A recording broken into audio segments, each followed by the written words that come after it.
So this is continuing our example with complex eigenvalues. So here's a system that we're going to solve. X prime equals 3 minus 2 on 1 times x. And so the very first thing we do then is we'll go ahead and compute the trace. Is 4. Determinant is 3 minus 2, so that's 5. And so we have lambda squared minus 4 lambda plus 5 equals 0. And so now we're solving for the eigenvalues. And so if we complete the square, you can write that as, you can pull out the 4, right? And so then you have lambda minus 2 squared equals minus 1. And so therefore lambda minus 2 is plus or minus I.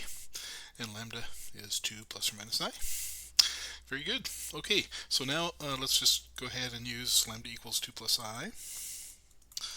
And we'll plug in our values here. So it's 3 minus 2 plus I times V1 minus 2 times V2 equals 0. And I'm not even going to write the second equation. Well, maybe I will. Because there's a 1, 1 there, it may be a simpler expression. So if I write down that expression, I would have just V1, right? Plus 1 minus 2 plus I. V2 equals 0, and I can use either one of those equations. Is one nicer than the other? Well, this one, the second one might be easier to use. If I simplify that, I just get minus 1 minus I, right? Times V2 equals 0.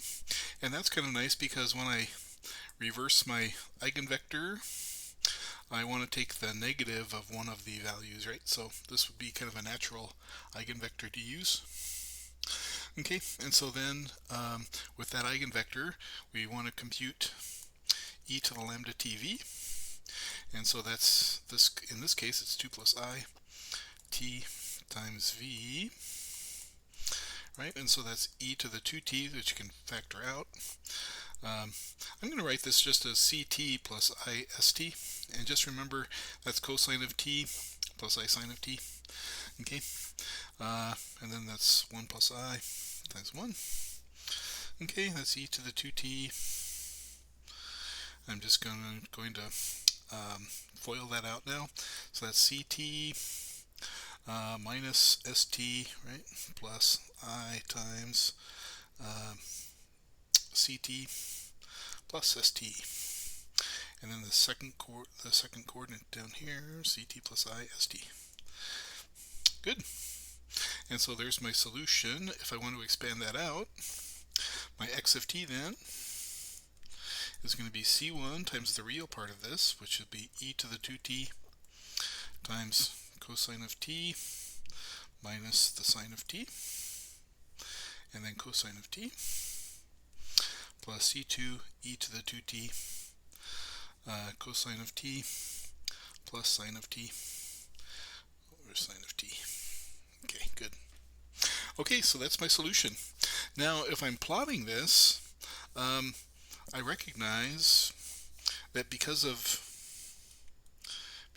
we have e to the 2t, right, our solution is going to be going to infinity in absolute value.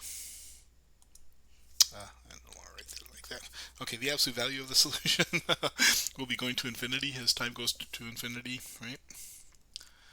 And furthermore, because we have a sine and cosine going on here, we're going to rotate. So therefore, the origin is a spiral source. Okay, and so when I compute this, or when I graph this, I'm not going to be very exact with this. The main thing is I want to figure out which direction the rotation is going, and I have to have the matrix for that. So let me see how that works down here. Let me rewrite the matrix here. That was 3 minus 2, 1, 1. And I'm going to multiply it by a point. Now which point you choose is up to you. This is the x1, x2 plane here. And so typically what I will do is I will figure out which direction we're going from this point. Right, so which direction are we traveling? Right, and so that'll be multiplied by 1, 0. And in this case, we get 3, 1, right? And so, by the way, you'll notice that that's the first column of this matrix. That's always true. And so which direction are we traveling now? Are we going clockwise or counterclockwise? Well, this is saying for every 3 over, you go 1 up, so you're moving in this direction. And so that is counterclockwise, right? And so this is a spiral source, so you're going out just like that.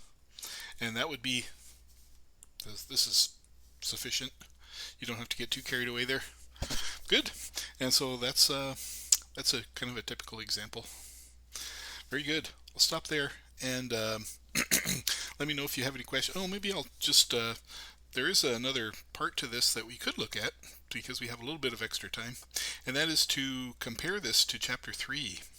So let's rewrite this equation real quick. That's x1 prime equals 3x1 minus 2x2. x2 prime equals x1 plus x2. Notice I can use the second equation to solve for x2, or sorry, solve for x1. x1 is equal to x2 prime minus x2. And then if I substitute that into the first equation, I get, let me substitute that down here. I get x2 prime minus x2 prime equals 3 times x2 prime minus x2. I'm just substituting my expression here for x1 in those two positions, minus 2x2. And now what happens when I simplify this?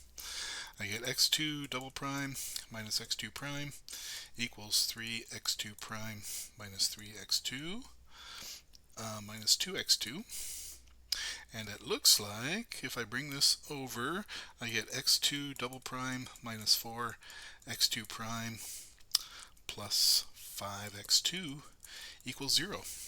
And so therefore the characteristic equation from chapter 3 is going to be r squared minus 4r plus 5 equals 0. Now compare this. Oop, I was trying to get a different color there. There we go. Compare this equation to what we had before. Do you remember what we had before? It wasn't too long ago. There it is. And what do you see here? The characteristic equation for the system is the same as the characteristic equation you would have gotten from chapter 3. And so just to continue this, just as a little review, what would our solutions be in chapter 3? What is x2? Because I can solve for x2 now. We already know that r is equal to 2 plus or minus I, right? And so therefore x2 of t is equal to c1, let me go ahead and, I'll just go ahead and put e to the 2t here. Cosine of t plus c2 e to the 2t sine of t. And then what is x1 of t? Well, x1 of t we said was x2 prime minus x2, right? So it's x2 prime of t minus x2 of t. And that's using this x2 right here. And so that would take us a little bit of computation to get the x1. But we're able to get x2 right off the bat. And you'll notice that that x2 is actually the x2 that we got in this solution, because if you read that off, that's c1 e to the 2t cosine t plus c2 e to the 2t sine t, right? So chapter 3, or this chapter I should say, is a direct extension, right, of our chapter 3 material. And so it's good to review that if you get a chance. Okay, I'm going to stop this right here, and then we're going to go on to the next section, or the next part of the material, which is what do you do if you only have one eigenvalue, or one root to the characteristic equation. Do you remember what we did in chapter 3? We multiplied by t to get the second equation. We're not going to be able to do that so easily when we have a system of equations, so we'll have to figure out a different way. And it's going to be a little bit cookbooky. In other words, I'm not going to give you a lot of motivation for it, but it works very well. And it's a little bit easier to use. Okay, so now I'm at the 10-minute mark. I'll go ahead and stop there, and we will look at the case of a single eigenvalue next.